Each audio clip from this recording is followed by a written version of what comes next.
You know, Hungry Ghost Month again. Ang topic ko sana is about the Hungry Ghost Month. But, sad to say yung no, itutuloy ko pa rin. Bakit ba importante sa mga Chinese ang Hungry Ghost Month? Dahil po sa tradisyon nila na naki-carried away na sila or naki-carried on sa generation to generation na ang tinuturo po na mga bawal. Ano bang bawal? Yun. Bawal pumunta sa hospital na magpa-opera daw. So, sabi nila, hindi sila magpapa-opera.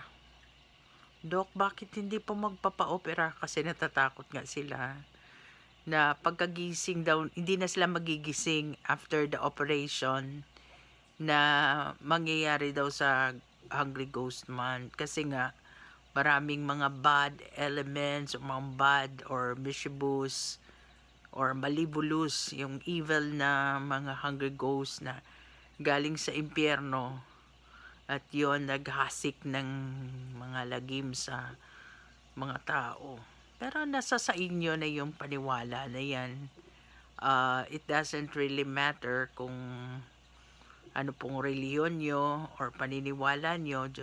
We will just respect the Chinese, especially those in other countries like Asian countries like Singapore and Vietnam and other countries, no.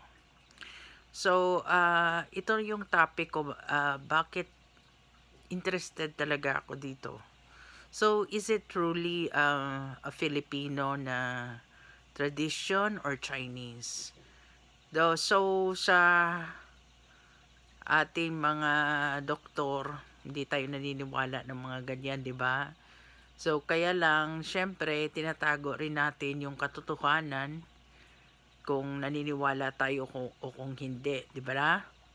So, for example sa akin, talagang naniniwala po ako kahit hindi po yan science kasi it's a cultural belief kasi nga half Chinese nga ako. So, nung mga time na yon ng spiritual awakening ko, Agosto po ako na nagkaroon ng sakit. So, mga 17 years old pa lang ako. I call it spiritual awakening kasi nga naging medium nga ako.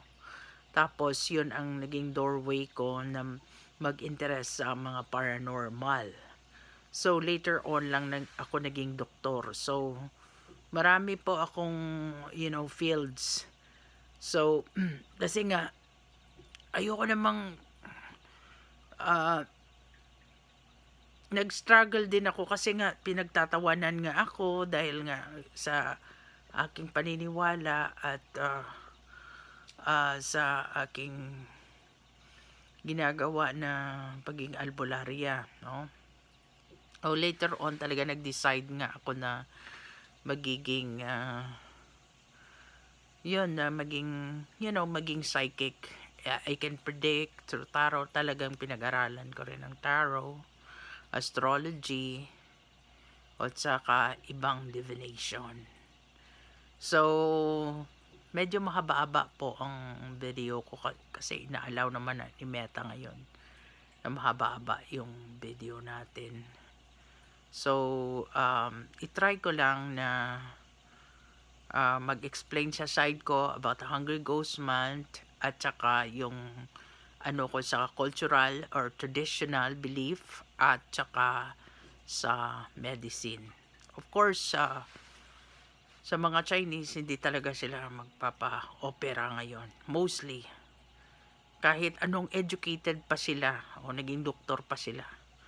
Kasi there is a stigma, yung kinakakatakutan nila na bad luck. So, kasi nga, syempre maraming mga paniniwala. So, yun ang isa doon sa mga paniniwala na yun. Na, at saka na naniniwala sila na marami pong mga trap spirits na nasa hospital. In fact po na lalaman ko rin yan.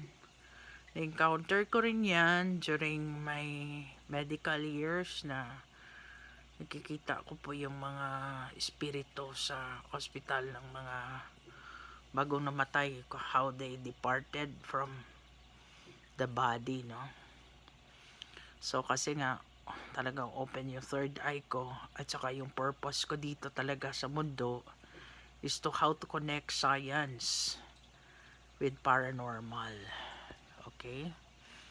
So ang ano pa yung mga beliefs nila? So hindi tayo daw pupunta sa mga tubig, maliligo, magsuswimming kasi nga 'di ba malakas ang higop ng mga bad spirits na nasa tubig. So of course I have encountered several also drowning incidents nung mga maliit pa ako 3 times. So may phobia talaga ako sa tubig. Although lumalangoy-langoy din, marunong din ako mag-float. Doon nga na natutunan ko sa near drowning incidents na marunong pala ako mag-float. So, ano pa yung mga topics ko na tatapusin ko na lang sa dito sa mga hungry ghost. Kahit nga yung mga interest ka rin or hindi ka interested sa hungry ghost month, at least mapulutan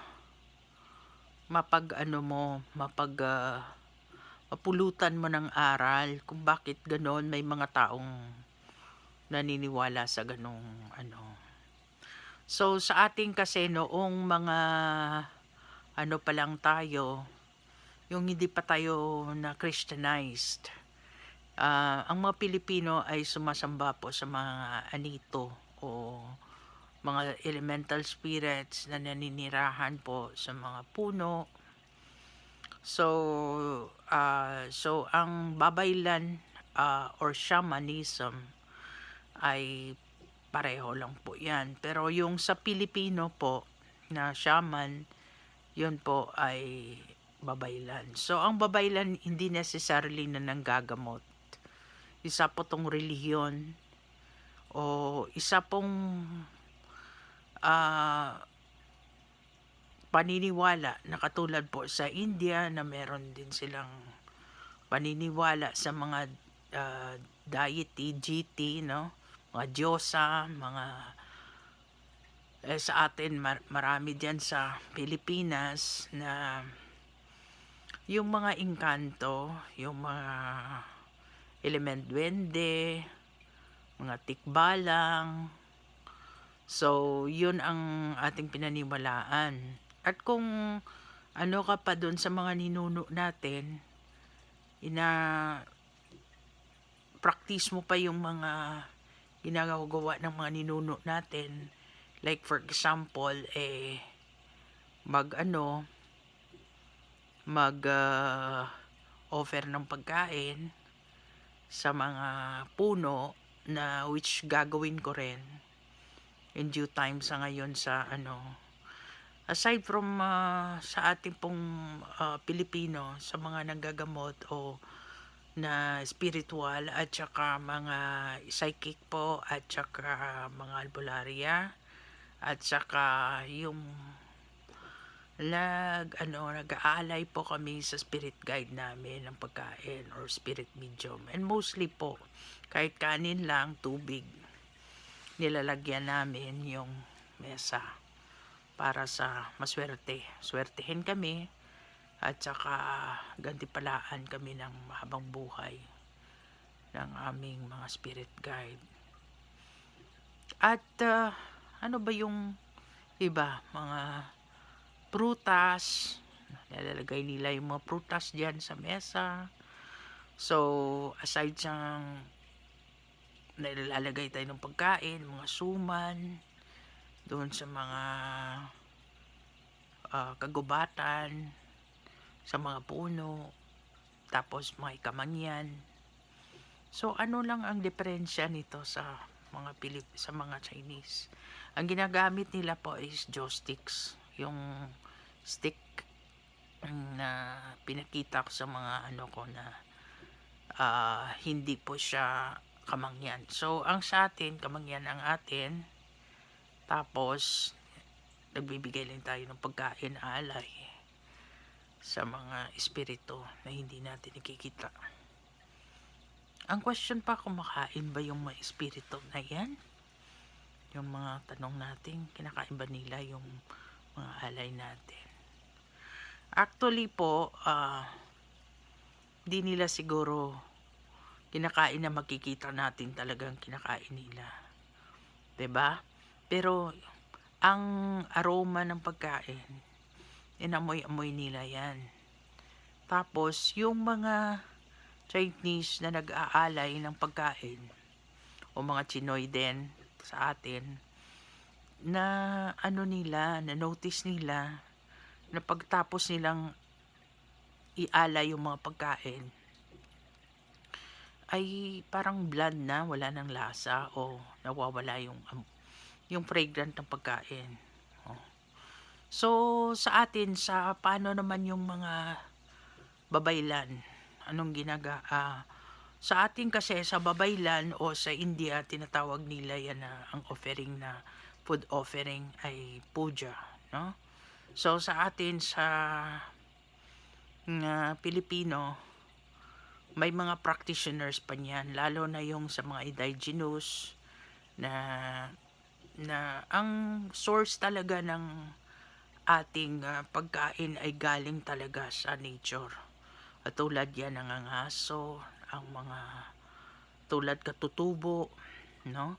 Tapos nagsasaka. So, ang kumukuha ng mga pagkain na galing talaga sa pagtatanim, gano'n na yun ang mga rason na meron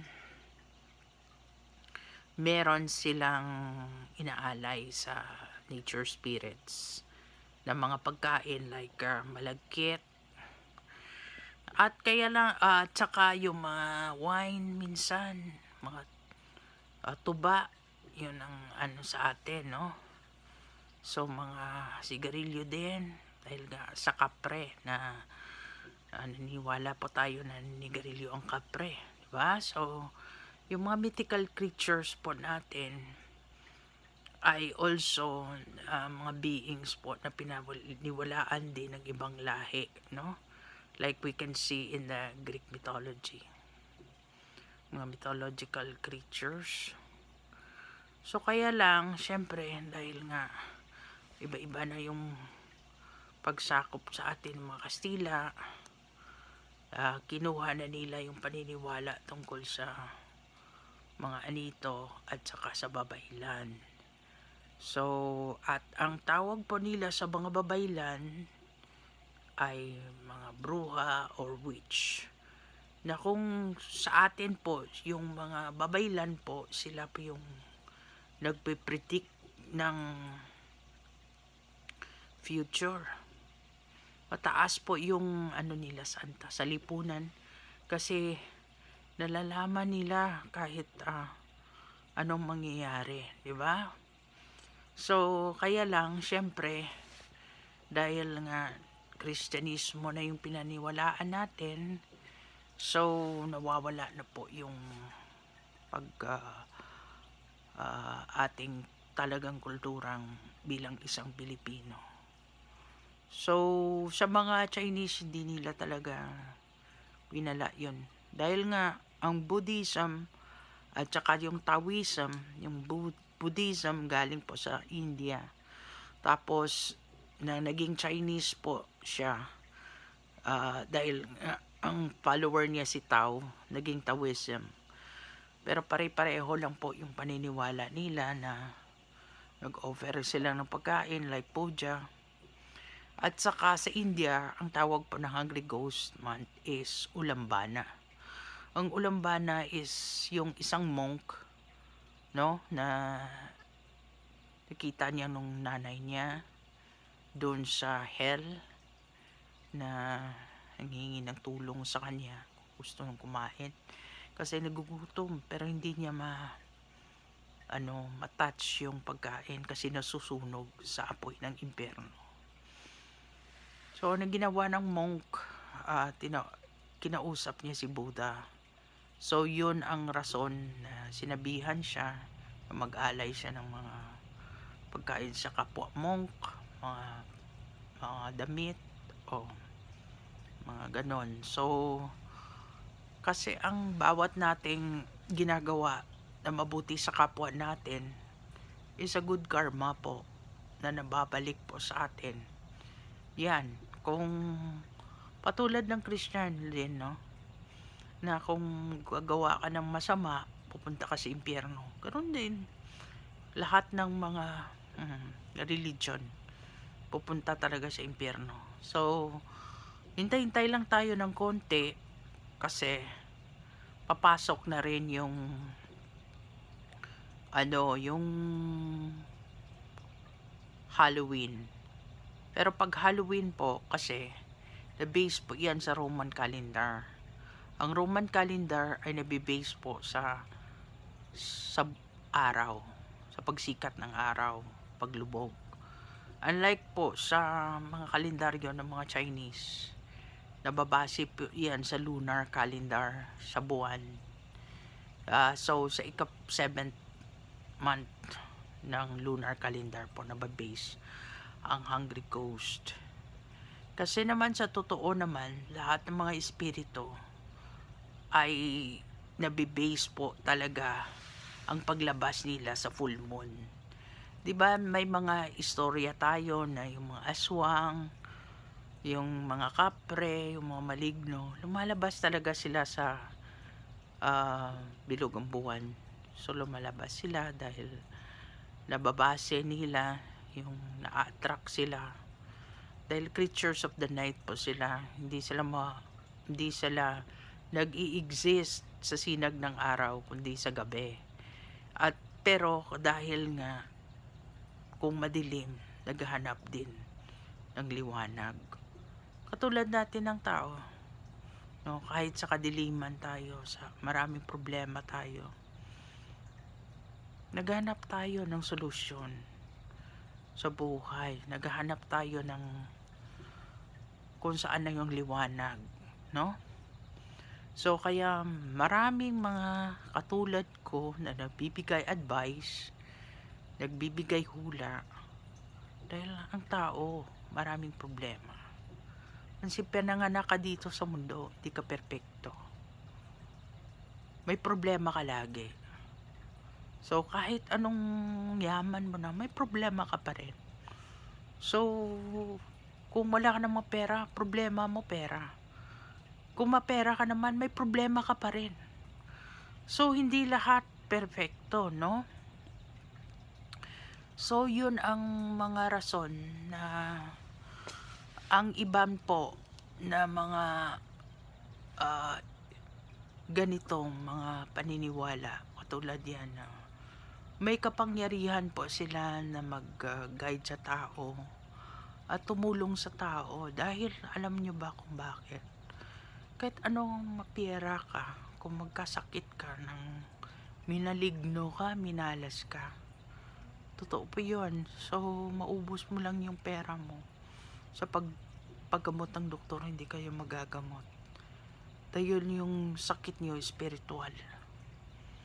Yun ang sinasabi ko nga eh. So pag spiritual po yung sakit nyo, espiritu ang nag-cause po niyan, hindi yan ma-explain ng science, hindi rin yan paniwalaan ng science, pero hindi rin yan ma-explain ng science.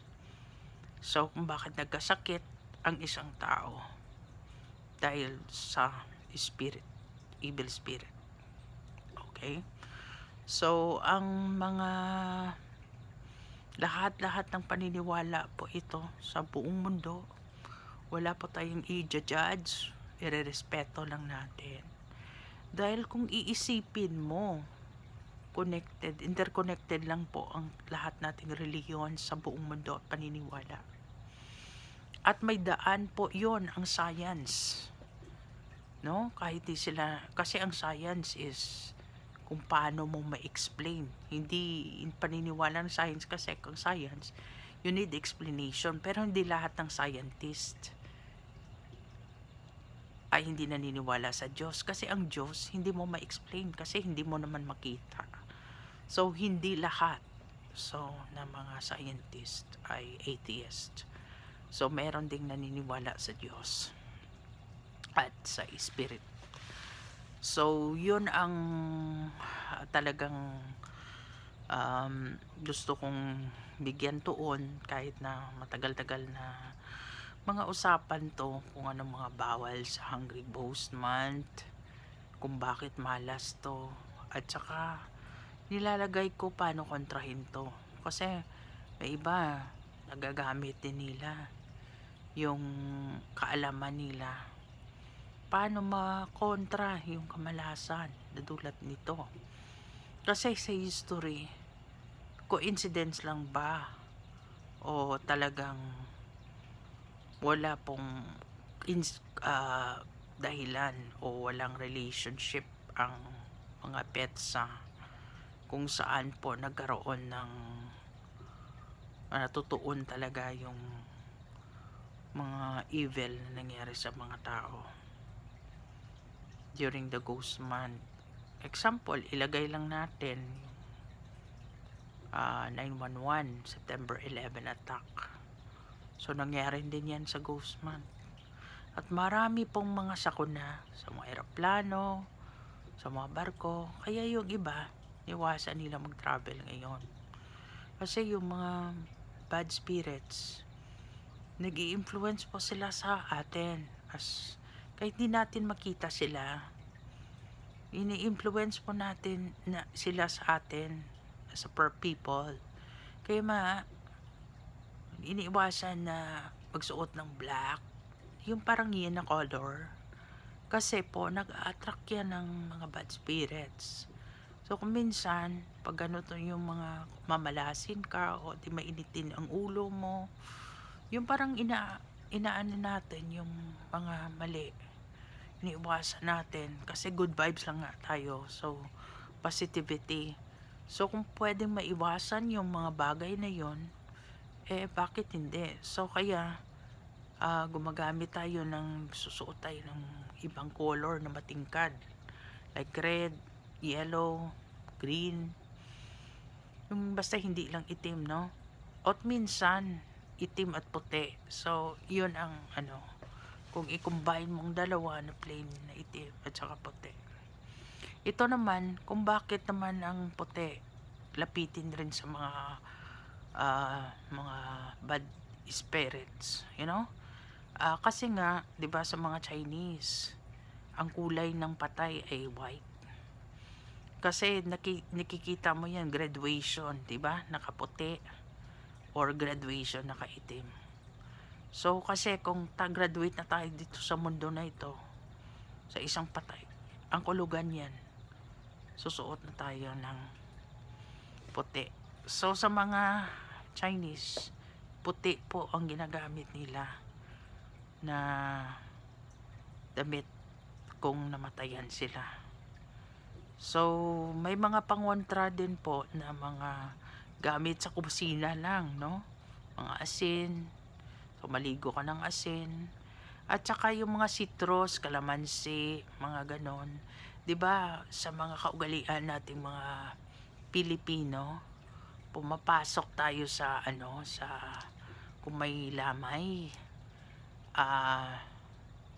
may dyan, yung may pomelo, yung mga citrus ba na kalamansi or something like that sa tubig, na bago ka umalis sa bahay ng may lamay, nugasan mo yung kamay mo.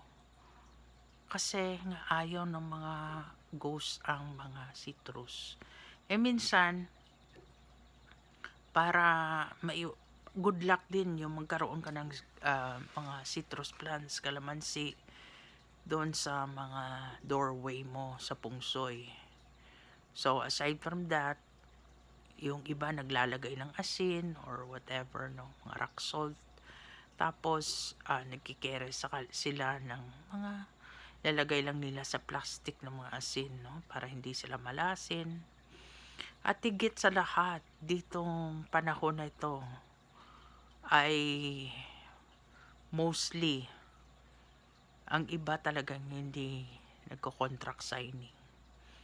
Kasi nga, hindi nag-o-open ng business. So, sino bang mostly ng mga businessmen sa mundo? Mga Chinese, di ba? So, nakakita ba kayo ng mga opening ng mga stores or mga business establishment sa Ghost Month? Hindi. Mostly nag-o-open po sila sa time ng October. So, pagkatapos ng Ghost Month sa September, yun, marami na pong mga opening na mga business. So, tandaan nyo yan, ang mga paniniwala na ito, although hindi kayo naniniwala, it's affect us economically, financially, at saka sa maraming bagay po na hindi natin namamalayan. Although hindi talaga natin pinapractice because we are Christian country sa Philippines. At kahit dito sa Amerika, wala kang makakitang naniniwala dyan, walang nagpa-practice. Ako lang kasi nga, syempre, maraming mga manghuhula dito ng mga Mexican. Dahil nga, yung may mga lahi din silang mga manghuhula. But you know what? Hindi lahat ng tao nakakaalam ng mga practice nila. No? Na nag-o-offer din sila, nag-aalay din sila sa mga sa labas ng pagkain or sa mga puno, no? So, yun lang. So, ang paniniwala ko po na ang lahat ng bagay ay may mga espiritu. Sa paligid-ligid lang natin, sa mga inanimate, may buhay man o wala, katulad ng mga puno ng kahoy. So, sa ngayon talaga, grabe, naka-advance na po yung mga Chinese ng Halloween. So, ang Halloween niya is ngayon, 7th lunar month na nag-start po noong August 16 hanggang September 14, 2023. At saka ang highlight noon is August 30. So, sa August 30, doon na po sila magkaroon ng mga parang lahat ng pagkain ialay na sa mesa. Like mga food, yung mga iba-ibang pagkain. May isda, may manok, 'di ba? So, pero mostly hindi pa sila nag-alay talaga ng whole pig na litson. Bihira lang po 'yon na nag-aalay sila ng ganon. Kasi nga parang hindi ko nakita yan sa tradition ng Hungry Ghost Month na may litson na baboy. Pa usually ang inaalay nila yung mga iba-ibang putahe lang, may mga malagkit at saka kung anong mga pagkain na niluluto nila, at saka vegetarian ang iba, at saka usually may mga tofu or tokwa, at saka yung makarepresent lang sila ng isang buong isda na may ulo at saka buntot, yung buo o manok na buo, yon okay na po sa mesa yan. Tsaka basta may prutas, minsan may bulaklak, minsan wala rin, no? So prutas talaga ang ini-emphasize na, at saka may alak minsan na mga ano rin, o sigarilyo pwede rin kung ang taong namatay ay mahilig manigarilyo. Pero ang sa akin talaga hindi ako, kasi nga ayoko talaga, hindi ko talaga inaano yung mga bisyo na yun. So pero sa alak minsan nag-ano rin ako, nagbibigay ako ng mga offering na may wine, kasi yun. At saka ang paniniwala nga, kung bibigyan mo daw sila, maging maswerte ka sa buhay, yayaman ka pa nga dahil nga inuuna mo rin sila. So parang yung kung anong gusto mong gawin sa iba, ang anong gusto mong mangyari sa iyo, gawin mo sa espiritu, ganun din yun. So, hindi natin nakikita sila, pero yung tinitreat lang natin na sila parang buhay po sila uli. So, yung iba sa ibang countries, may mga ano na sila yon, may mga pera na sinusunog. Meron nga proxy na parang bahay, sasakyan, whatever na ibibigay siya. Sinusunog lang lahat. Kasi yung spirit, hindi physical, ethereal po sila. So, sa sunog, matatransfer natin. Kung isusunugin natin yung mga bagay-bagay na yun, matatransfer po natin sa ethereal world.